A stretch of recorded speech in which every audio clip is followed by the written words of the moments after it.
Thanks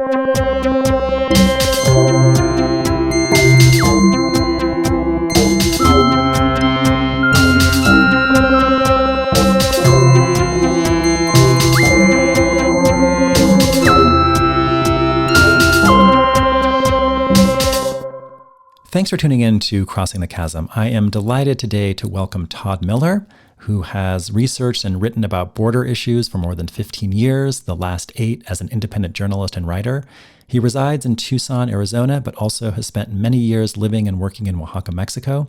His work has appeared in the New York Times, Tom Dispatch, The Nation, the San Francisco Chronicle, In These Times, Guernica, and Al Jazeera English, among other places.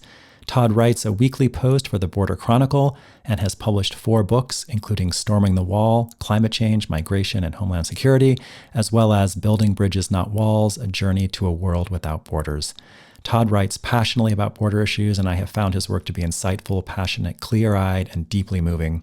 I have been looking forward to talking with him for a long time and really enjoyed our conversation. I hope you do too. Thanks for listening.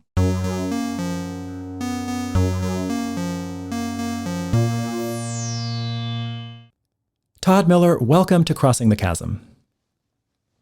Thank you for having me, Brian. Well, it's great to have you. I appreciate you making the time.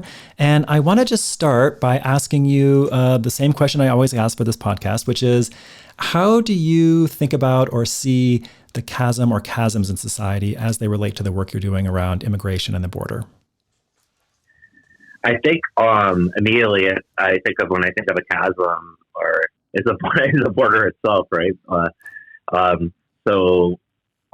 The first thing I think is that borders in a lot of ways are chasms, at least in the real, literal, physical sense of the word. And then I think my work has turned towards like how to cross those chasms, how to traverse them or subvert them or go over them or move through them to not only another physical territory, but also a new kind of way of thinking or a new sort of vision about how to do things. Yeah, that's fantastic. I want to get to those visions a bit later on, but I want to set the stage a little bit. And I just want to start with my own perceptions, which is it doesn't seem like that many people know very much about the border issues, particularly the Mexico-US border around Arizona, where you are. And I guess most people hear about these issues on the news and it's kind of sensationalized. You've spent a lot of time on the borders, especially recently. Can you just give us a sense of what you're seeing and what your perspective is of what the situation is at the moment? Yeah, sure. In one way, I totally agree with what you're saying. If you're just watching the nightly news or, any one of the cable networks, and you're trying to figure out what's going on the border, you're going to be sadly misinformed. I hate to say that. I wish I could say that the sort of media coverage of the border was better, but I think, and I'll even say, there's definite partisan coverage of the border, and it doesn't even matter what side. I mean, certain sides have certain ways of presenting it, but there's a sort of misinformation or this kind of illusion of what's really happening on the border, and then what's really happening is almost like what we've seen here happening for years, for even decades. It's been, 2 or 3, 25 years or even longer, but 25 years of a constant buildup of the border enforcement apparatus. And it's a kind of day-by-day construction of it, which has entailed building, of course, what many people think of are walls. Possibly many people think of the wall construction that Donald Trump said he would do during his campaign in 2016 and during his presidency. And while he did build some walls, there were already walls on the U.S.-Mexico border before Donald Trump, about 700 miles of walls and barriers. Also, a whole kind of technological apparatus of surveillance cameras and underground motion sensors and drone systems and a whole what they call the digitization of the border, which is kind of a biometric system that gathers people's data and their ID and stores information about people in gigantic databases. Those sorts of things that could possibly send shivers down the backs of people when they think of if people are worried about surveillance and privacy and those sorts of issues. And what we've seen is this just building upon that. The way that the border has been built has been through a strategy called prevention through deterrence, which is building up walls and the barriers and walls and technologies and placing border patrol personnel in cities, which were traditional places where people would cross the U.S.-Mexico border. If you were a migrant and you're coming across and you didn't have documents, you maybe would go from Nogales to Nogales, and you'd be going from a place with infrastructure to another place with infrastructure. But in 1994, and this is why I say 3 decades or 25 years approximately, in 1994, the U.S. Border Patrols shifted their strategy to this deterrence strategy, which entailed building up, like making the crossings through cities and towns on the border almost impossible. And the whole theory of the strategy is that people would then have to, if they wanted to continue to cross, they would have to circumvent those areas and go into places like the Arizona desert. And that would entail people having to walk days and days to get to some sort of destination where there's infrastructure, and that people would not be able to carry enough water nor enough food. And that would be the deterrence. And this is what a lot of activists call the weaponization of the border, or the weaponization of the desert. And basically that is what we have seen for decades.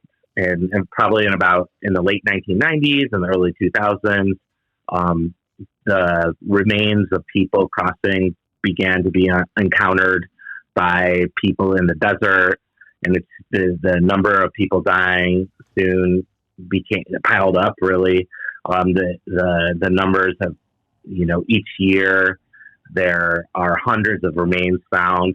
People think it's a definite undercount because of all the families that are still searching for lost loved ones. For example, a humanitarian aid organization, No More Deaths, estimates that there's probably 3 to 10 times more remains that haven't been found. And so to give you a picture of since when the deterrence strategy started in the 90s, in the mid-90s, 1994, it started with Operation Hold the Line in El Paso, Operation Gatekeeper in San Diego, Operation Safeguard in Arizona, Operation Rio Grande Valley in southern Texas. And since those operations, I believe the death count has been around 8 to 9, or maybe even it's approaching 10. I've seen 10,000 actually recently. So 10,000 people, and it's an undercount. So that's been a constant. Every year, people cross the border and they die. And in the last couple of years, there's been record numbers of remains found of people crossing the border. So I wanted to mention the constants because there are constants. And as we know with the situation on the border, also there are dynamics that shift. Things are constantly shifting. One of the things that we've been seeing for the last 4, 5, 6 months is asylum seekers coming from Central America, coming from a lot of people from Mexico, and people from all over the world, really, including the continent of Africa. There was a bunch of Senegalese people who just crossed the border in the incident that I just heard about, for example. But it's people from all over the world, China. And what people are doing is just crossing the border between the ports of entry and then waiting to be picked up by the Border Patrol in order to then have a request asylum and then be given a hearing. So that's what we've been seeing on the border lately, and it has gotten a lot of attention. And if you're just sitting there watching the news, you'll probably see, if you're watching like Fox News, for example, Fox News has been on the border quite a bit, filming the people crossing and with a sort of narrative that, we're overwhelmed, people are crossing the border, what are we going to do? That sort of thing. we need to say that we're in an election year, right? So we have this sort of election narrative happening. For example, both Joe Biden and Donald Trump visited the border about a month ago in different areas. So they had what the media called dueling visits, and it was pretty interesting because Joe Biden had the Democrats have been really championing a border bill that was very enforcement heavy that the Republicans then rejected, but it was basically a Republican bill. But then you have Joe Biden who's saying, why, when during these visits, why aren't the Republicans accepting this bill? It's what they want.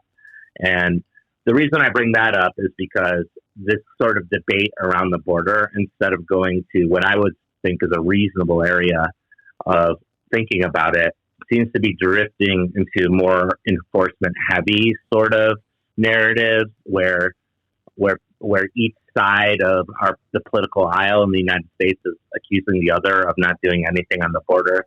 Of course, from the Republican side, there's a lot of, there's an open border system under Joe Biden, which is also not true at all. And those sorts of narratives during an election year that we can only imagine are going to get more and more, get worse, get more polemic, get more, that's the kind of situation we are in. Yet the border kind of continues doing the same thing it's always done. Yeah, thank you for that context. And I guess I want to just step back a minute and ask you about why there are so many people seeking asylum in the first place. Can you share some insights from your own experiences and your own understanding of this situation for us? Each person looking for asylum, there are all kinds of different stories. In fact, I would even say that why people leave their homes and communities to begin with, in my experience as a reporter and reporting these sorts of things and talking to people as to why they have left their homes, it's often multifaceted. There's so many different possibilities and reasons. There's a lot of intersection of issues. Some of them you will never get asylum for, right? If you are economically marginalized, and a lot of people are, especially throughout Latin America and the Caribbean. If you're economically marginalized, you can't make ends meet.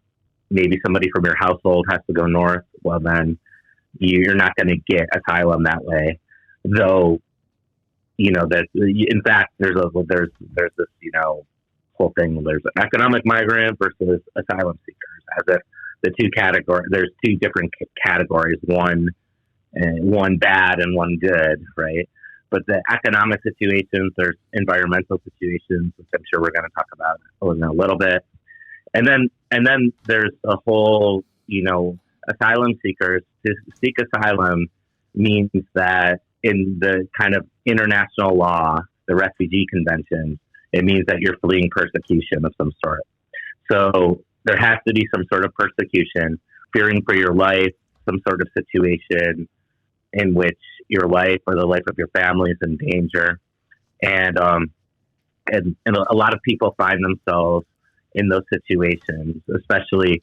But I think the way that these things are again narrated in the sort of mainstream media, I guess, to call it something, is it's often just that there's violence and people are fleeing violence, and a real sort of unpacking of different situations of why certain places might have a lot of organized crime.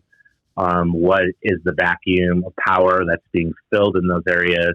How much is like a state apparatus, a policing apparatus involved in the sort of organized crime or the sort of violence that is perpetuated against people? I know in many places there's lots of gray areas between the police and the army and the military and organized crime, meaning that there is involvement of police and military in organized crime networks.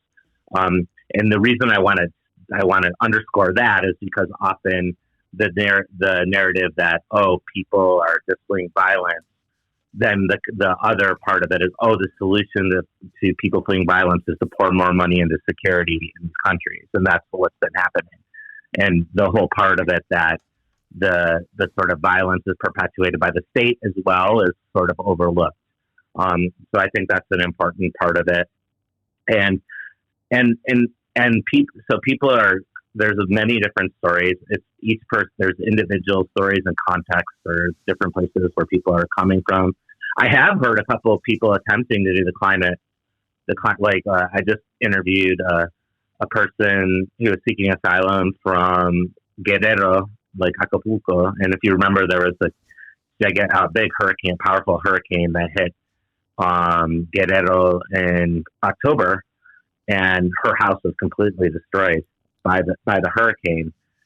But she was she was in a shelter in Tijuana with her children. I believe her 3 children, and I think it was 3. It might have been 2. I can't remember.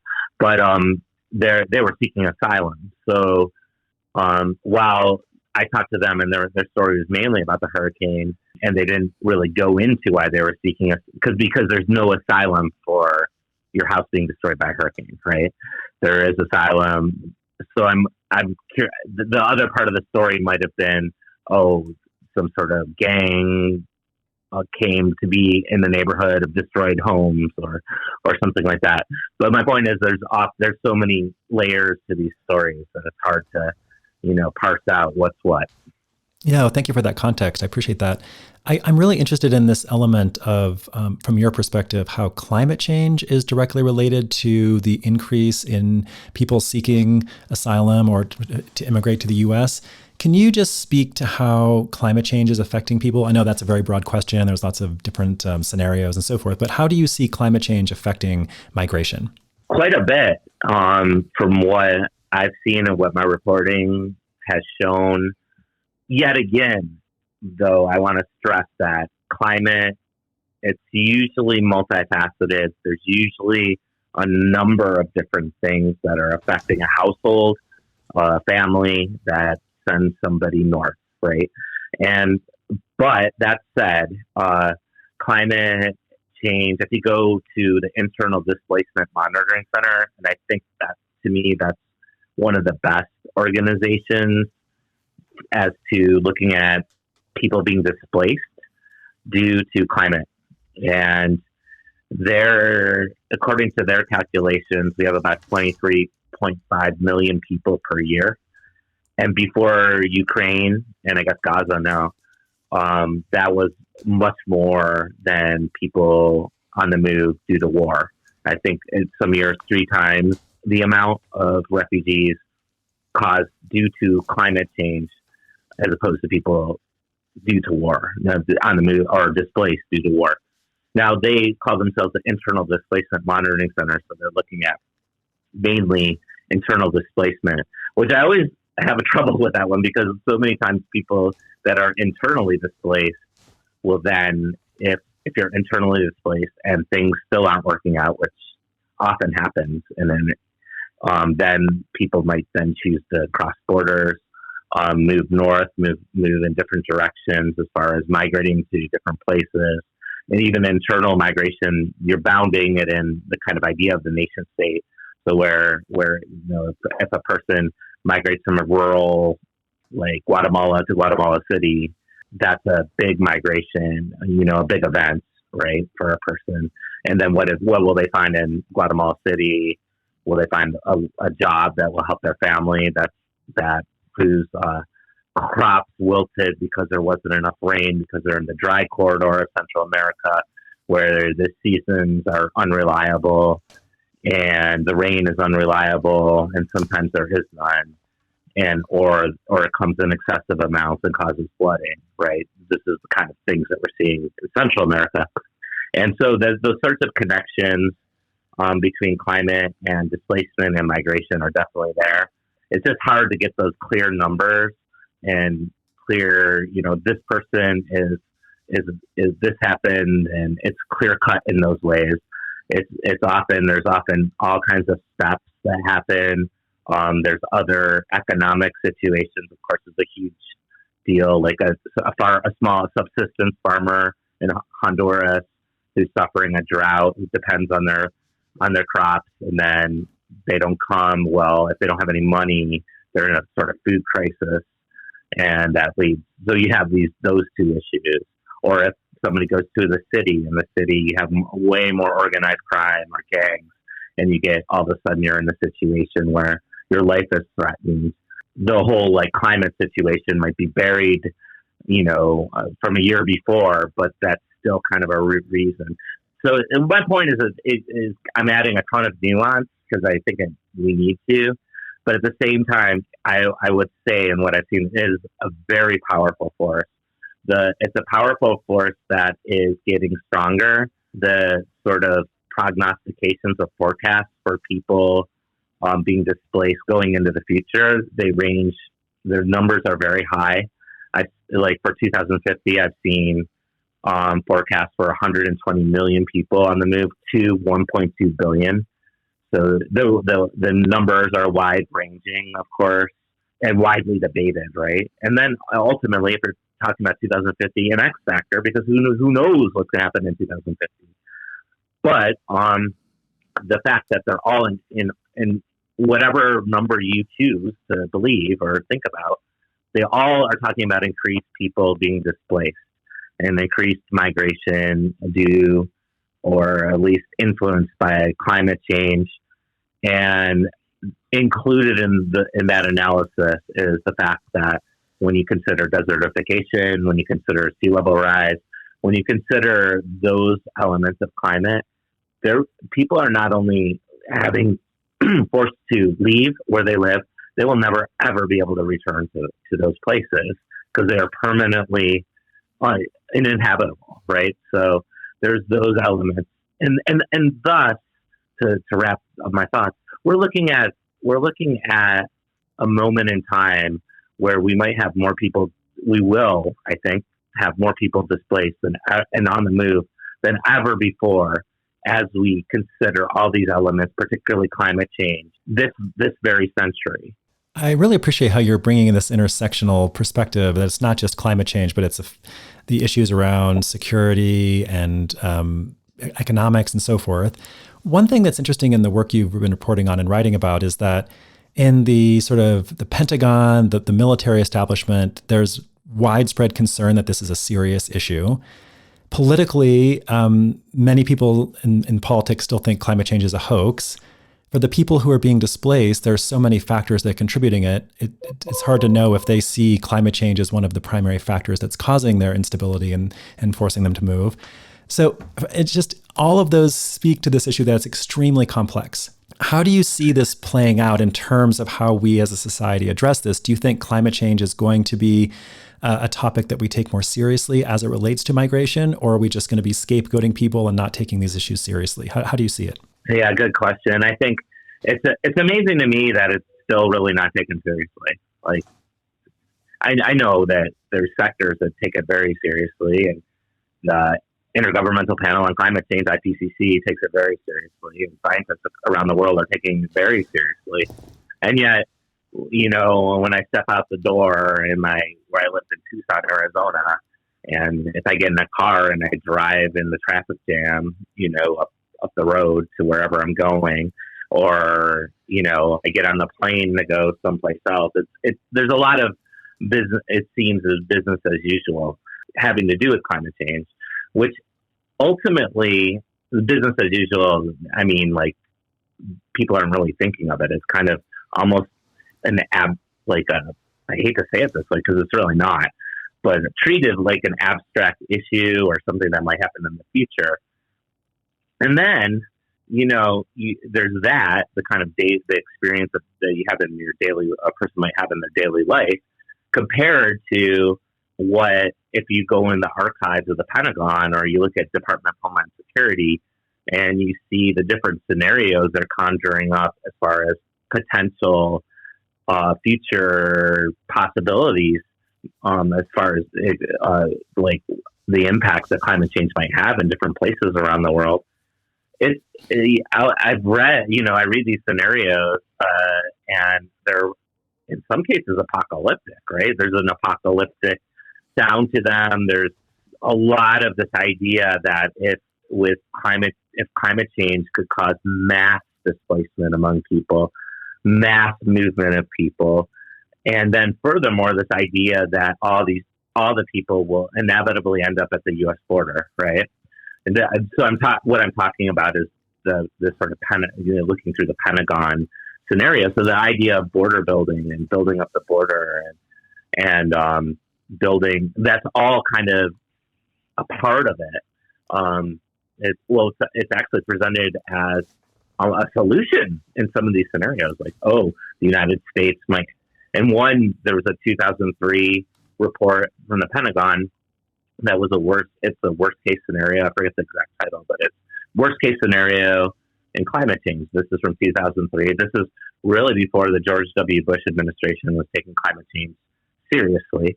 And this report, there's a section in it that pretty much says that the United States and Australia, I'm paraphrasing, unfortunately, but it says the United States and Australia will have to build up, quote unquote, defensive fortresses. They say defensive fortresses. And to stop, and they use this term to unwanted migrants. And then for the U.S. perspective, they say from Central and South America and the Caribbean. And with the Caribbean, there's a parenthesis saying, especially severe problem. I guess they don't say what they mean by that, but I guess what they're talking about is A, sea level rise, B, surges from, like storm surges from the hurricanes that go through the Caribbean. And so there's this idea of this apocalyptic, it's an idea that, to contrast it with me walking out the door and getting in a car and business as usual versus the whole world is going to be displaced and the United States is going to have to build up these defensive fortresses because so many people are going to try to cross. And then you have the actual what's going on the border itself. And you can really argue since 2003, well, the United States very well has put billions, over $400 billion into building up its border and immigration enforcement apparatus. If you count all the budget, if you count the budget of Department of Homeland Security that was implemented in 2003 and its enforcement agencies, which are Customs and Border Protection and Immigration and Customs Enforcement, it goes, the total for since 2003, since that report is $400 billion, more than that, going. And if you go and look and you unpack what's on the border, what I described earlier, walls and surveillance systems and armed paramilitary groups, that's what I say paramilitary, because that's what Border Patrol calls themselves. I think they mean paramilitary in the sense that they're kind of half police and then half military. They're kind of a hybrid military police unit. And so it's a confusing array of jumble of things, but from a sort of denialism, from a sort of business as usual to this sort of apocalyptic scenario, like how are we going to protect the United States? They're all kind of almost in conflict with each other, but yet not. We're just going to continue building up and preparing for this potential climate catastrophe while, like, your mainstream politicians might, or some particularly Republican politicians, will deny that climate change even exists. Yeah, it's really fascinating. And we could go in different directions here, but I want to go in a direction I think most people don't think about, but you've written about a little bit, which is that this buildup on the border actually affects American citizens as well. It's in the attempt to keep people from other countries coming into the U.S., but you write that this actually has effects for Americans and U.S. citizens. And I was really interested in the Dust Bowl example that you brought, and just in general, can you give us a sense of how you think this is going to affect American citizens? Yeah, the thing about the border is that the border isn't just the international boundary line. Officially, the border zone is what's called a 100-mile zone, and it goes into the interior of the United States, 100 miles. And in those 100 miles, so just to imagine what that is, if you look at the southern border with Mexico, 2,000 miles, that's part of it. If you look at the Canadian border, it's about 5,000 miles. That's another part of it. And the border also includes the coast. So down from Maine to Florida, from Washington to California, and you have a geographical territory that covers where I think the population in that geographical territory of what officially is a border zone is over 200 million people. I believe that's around 2/3 of the population of the United States. And within that population, within the border zone, the Department of Homeland Security, particularly the U.S. Border Patrol, can set up checkpoints wherever they wish. And it is to the point that the ACLU has called it a constitution-free zone. They don't like to be quoted on that anymore, by the way, because they now say that they definitely say the Constitution applies in the border zone. But the point that they're making by calling it a constitution-free zone, which I think is probably more precise to call it Constitution mangled zone, is that the Fourth Amendment, and that's the right not to be searched nor seized. As one CBP official told me in their headquarters in Washington, he told me we are quote unquote exempt from the Fourth Amendment. So the idea that people's rights are suspended in these border zones and that checkpoints can stop people, search and seize people, and detain people is not just some sort of weird science fictional paranoia of a potential future. It's already happening in certain ways. In southern Arizona, there's 12 checkpoints, all of them coming north from the border, and oftentimes the people that are arrested are U.S. citizens, particularly U.S. citizens who are carrying maybe marijuana or something. Not even to sell or move the marijuana. They just have it in their car because they're in the United States and driving around. Those sorts of things. And so the idea that DHS can operate within the country and create borders within the country, because the checkpoints are literally creating a border, and that has happened in the past. Like you mentioned the Dust Bowl, when there was mass migration coming from the central United States, and people were migrating a lot of people are migrating towards California, and California actually set up a border. They call it the bum blockade, like the bum, like basically a homeless blockade, and the bum blockade, and to try to control people crossing into California and various. The one that I've heard most about is the Arizona crossing. But the idea that these sorts of things have happened in the past, they actually happened a little bit in those beginning days of COVID in 2020. Like Florida set up a checkpoint. I think Rhode Island set up a checkpoint for a little bit. There were sort of checkpoints being set up. They didn't last, but the fact that they can set them up, that the federal government can set them up, and we do have this impending climate catastrophe, right? When you look at climate and the projections and what's going to happen, obviously it doesn't just affect places outside of the United States. No matter how big the border wall, the border wall doesn't stop climate change. So the idea that there will be internal displacement within the United States, people on the move, and then a potential response of controlling or border control, that you can implement borders anywhere within the United States is already happening, B, already happened, and C, could happen and in the future in even stronger ways than we've ever seen.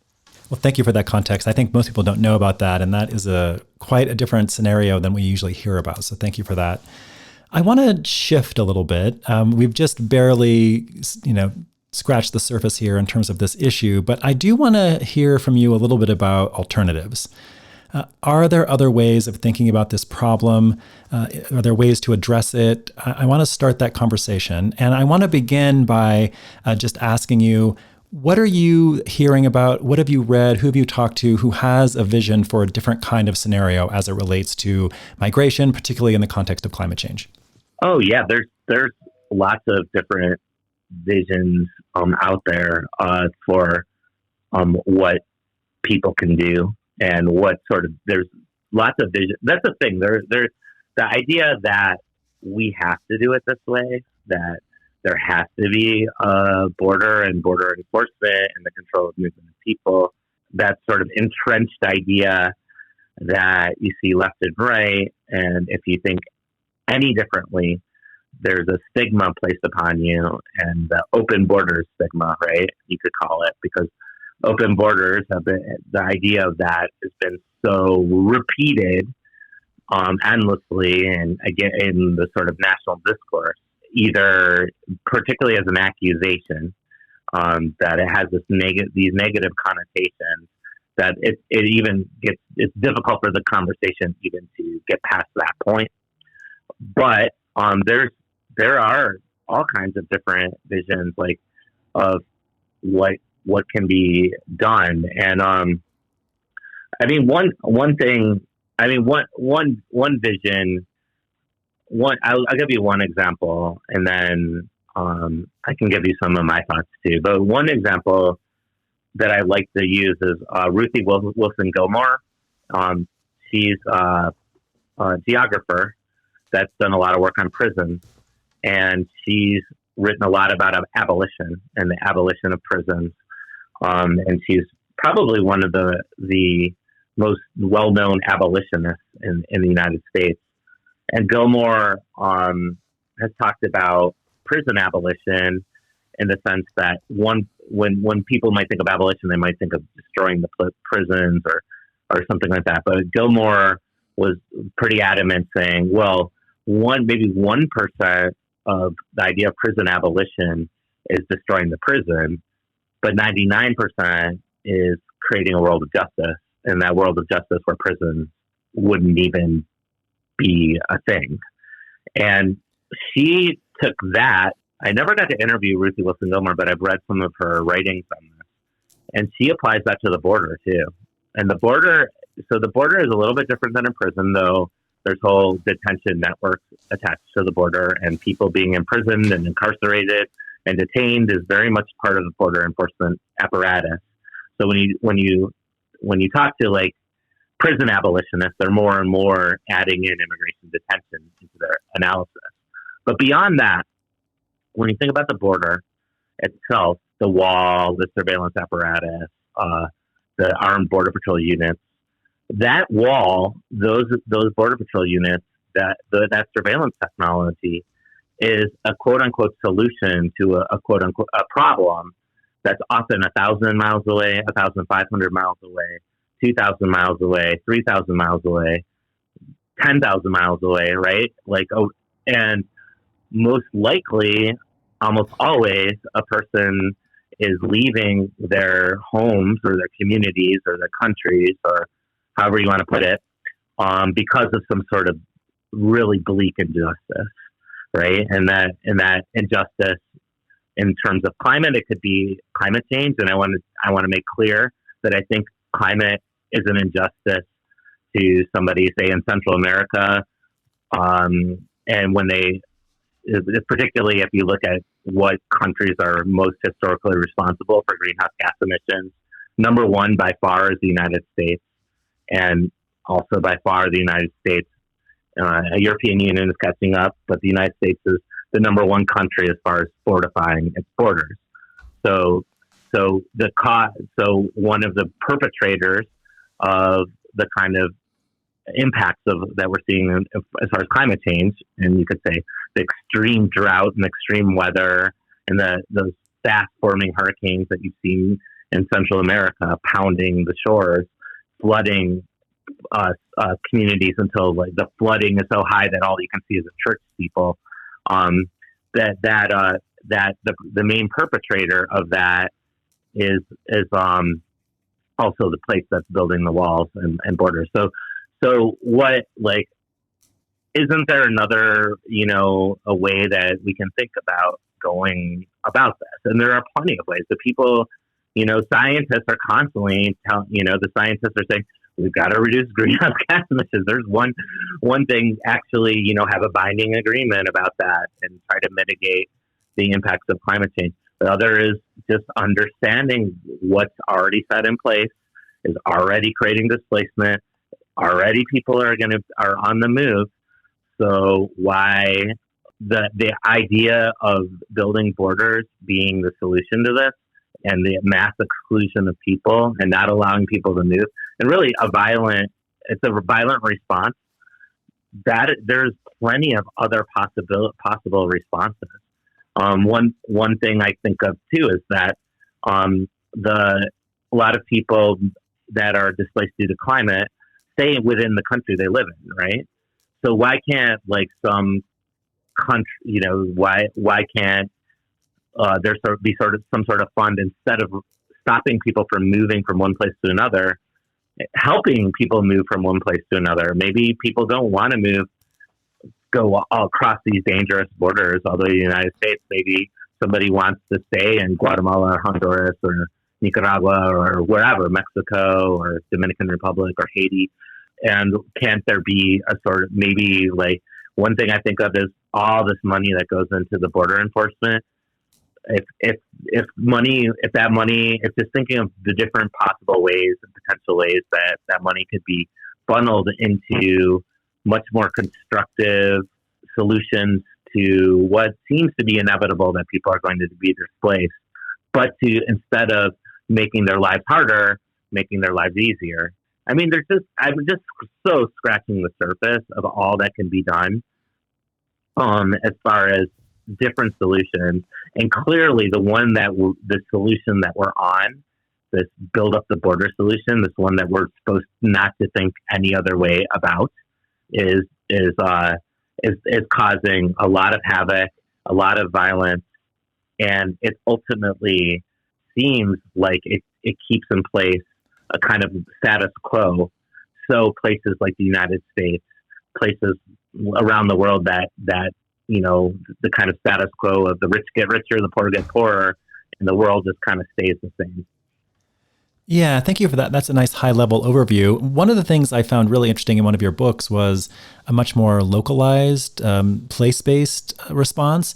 And one of the arguments is that climate change is happening and people can't live there. But you provide an example where on the border, there is this restoration effort that has had profound consequences ecologically and also could address social issues. One of the ecological issues is they were actually able to procure more water. Can you speak to some of these place-based restoration initiatives and how that relates to these broader questions? Yeah, the one that you're mentioning is an organization called Cuenca Los Ojos, and they work on restoration. They work primarily on water harvesting, and they are a kind of cross-border initiative. And while I was researching Storming the Wall, I went to one of their locations in Mexico, just east of Agua Prieta, Douglas, on the Arizona border. And I so vividly remember these visits. I went there twice.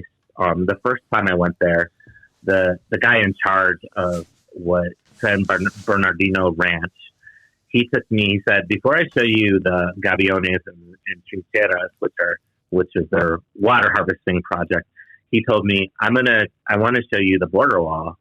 And what he meant by that was that a storm, kind of remnants of a hurricane, I believe in 2014 this was. So I was doing the research a couple of years later.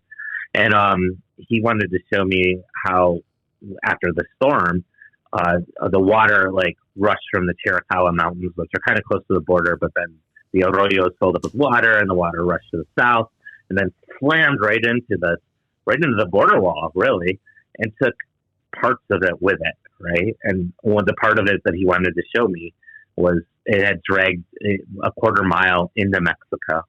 And so when I saw it, I was stupefied because it was actually being eaten by Mother Earth, right? The ground was starting to grow dirt on it, right? So it was like literally being eaten by the planet. And it had purple flowers on it, and spiders were spinning their webs, and arachnids were over it. And I'm like, damn, that thing's going to just be gone, right?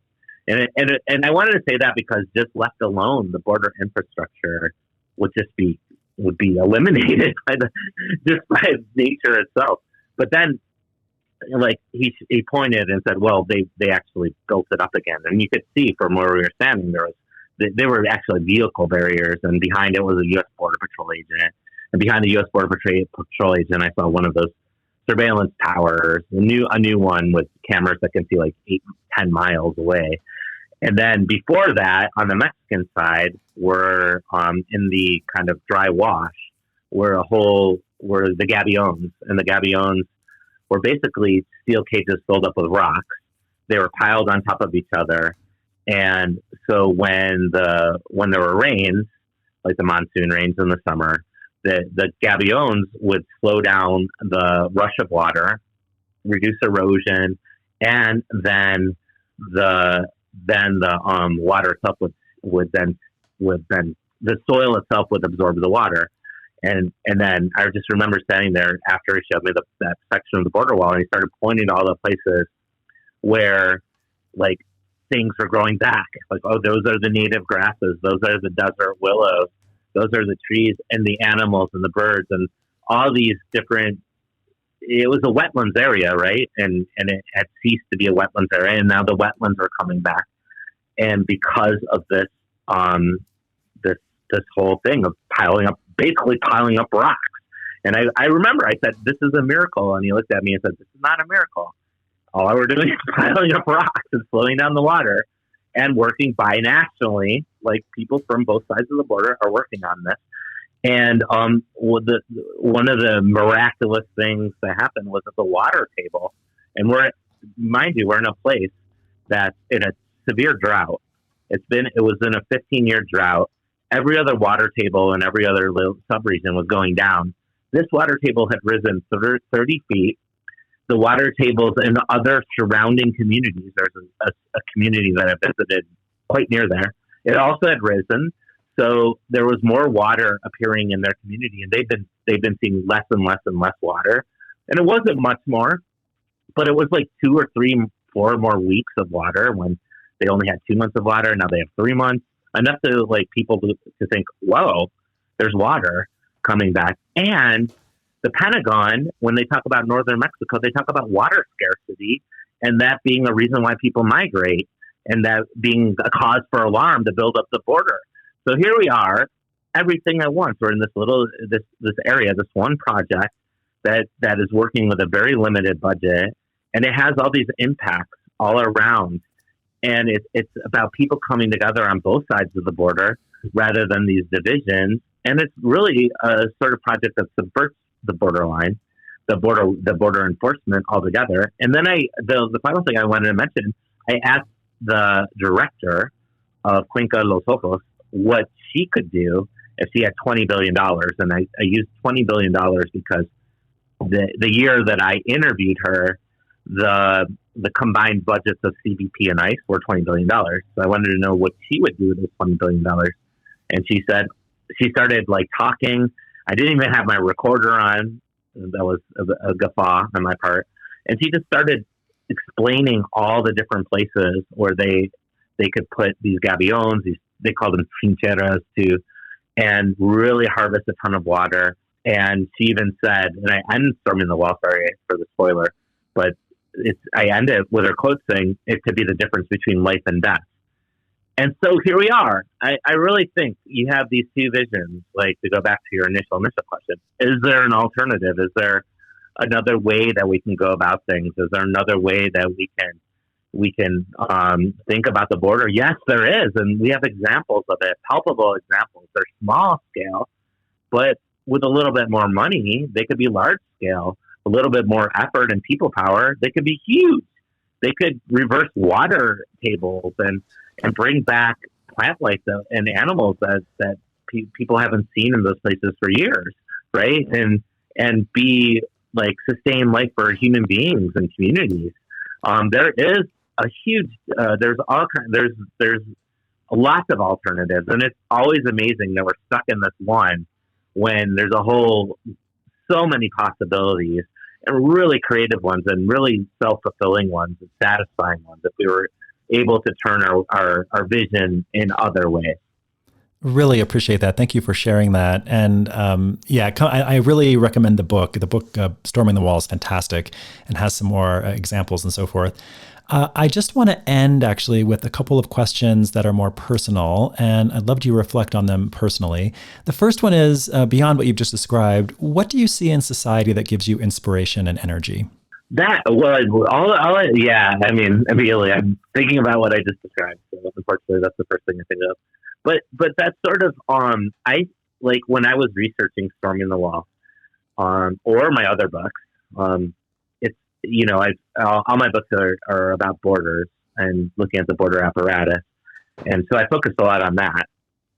But I could also have written a book about all these instances of people coming together, thinking of new things, thinking about things much more creatively, bringing new visions. You can talk about individuals. Like I've watched individuals come together very spontaneously to subvert borders. Like one time I saw a van driver in southern Mexico at instead of going through the checkpoint where he figured like all the people we were coming from the Guatemala border, he figured all the people didn't have correct documents. He asked people if they had documents or not. They said no, and then he ended up going like I thought he was gonna go back to where we were, back to the border, and just let people off there. But instead, he went down. He turned around and went down this dirt road, evaded the checkpoint, came around, and we ended up going to the destination where these people were going in Tapachula, which is in southern Mexico and Chiapas. And that to me it was so spontaneous. It was just this moment of coordination of people kind of coming together, and the van driver doing something he didn't have to do, but he did for this family. And then next thing you know, they're going to what they had to go to, which is the wake of a beloved family member that was in Tapachula. So you have these so many like instances of people helping each other out, people coming together, bigger groups, you have organizations, and it's all out there. And it's just a matter of, I think, we just have to open our eyes and receive it, right? And know that it's there. And maybe it's something that's sleeping within all of us that we have to, that can be awoken. And maybe it will be, maybe that's the blessing in disguise of the climate crisis, that it will propel this kind of new, like a new vision to pursue, or not even to pursue, a new vision to construct. Thank you for sharing that. The next question is, I'm curious if you've read or heard or listened to anything recently that's made you think in new ways or to consider our current moment in society in different ways. CJ Alvarez, he's an author and an environmental historian. I just recently saw him speak in El Paso at a conference, a World Water Week conference, and his sort of vision around. He wrote this book about border construction, but via the water, like how looking at the Rio Grande, that sort of thing. And one of the things that he brought up, he had a pretty profound way of looking at things, and talked about peace building, by like looking at water and looking at essential, vital substance that we all need, but as a form of peace building. And but he also like had this he talked about what he called human supremacy. Like there's a question about white supremacy in from the audience, and then he shifted it quickly to this idea of human supremacy, and the idea that you probably get it, and it's hard for me to explain because it's his idea, but it resonated with me when he was saying it, this idea that humans are superior to all nature, to everything around them, from the plant life to the river itself, and thus feel that they can just do anything to nature. In this case, he was talking about the river and the Rio Grande, to make way for the international boundary. They made it a straight line, right? So they took out like 67 bends of the Rio Grande to force it into this kind of straight line. So it went from being this meandering, wild, beautiful river into this straight line that's barely dribbling water these days, for various reasons. One of them, which is drought. But those sorts of ideas of this vision of life, of human domination, or, I mean, then you can break it down to like one section of people's domination over another people, or one country's domination over other countries, or that sort of thing.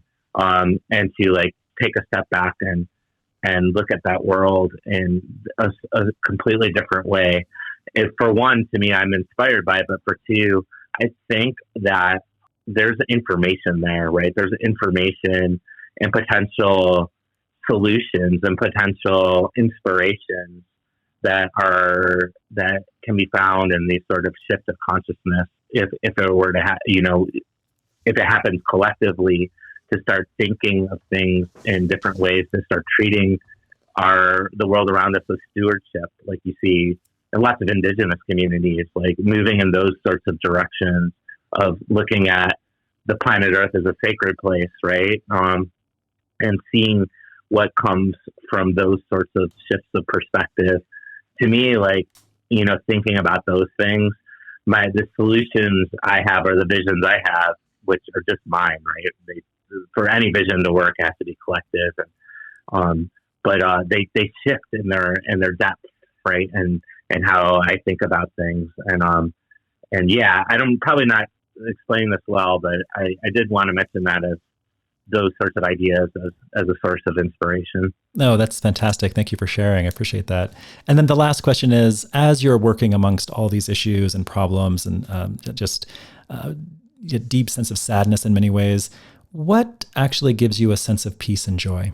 I think working on these issues also, and I have, you probably might have gathered that from my last answer, but there's a sort of spiritual dimension that I hate to use that word sometimes because it can get so trivialized, but it's not. I don't know. It matters on what you take it, but there's a spiritual dimension that is, I find I'm more and more drawn to in my work, and as I look at these like issues and look at the even sad issues, like for one, just allowing like to look at sad issues, but allowing to grieve, even to grieve in front of some of the sadness has been sort of liberating thing, which I've definitely allowed myself to do more and more in my older years.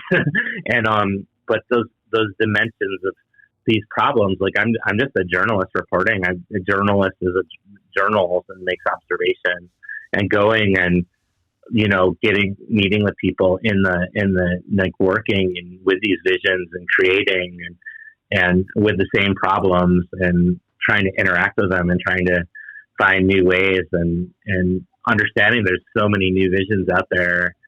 Just to be in those sorts of interactions and dynamics and even new dimensions of thinking of things, I find myself, that's where I find like a lot of beauty, and I would even say even more peace, right?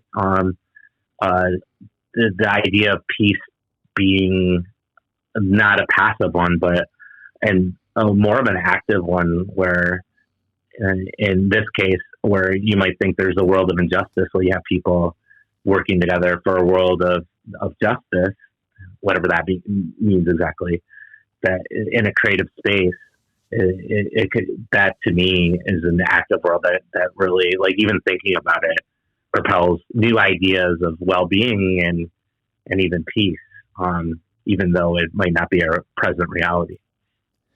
That's a really nice way to end. Thank you so much for sharing. And thank you so much for joining me. I really appreciated talking with you. Yeah, it's been my pleasure. Thanks for having me on.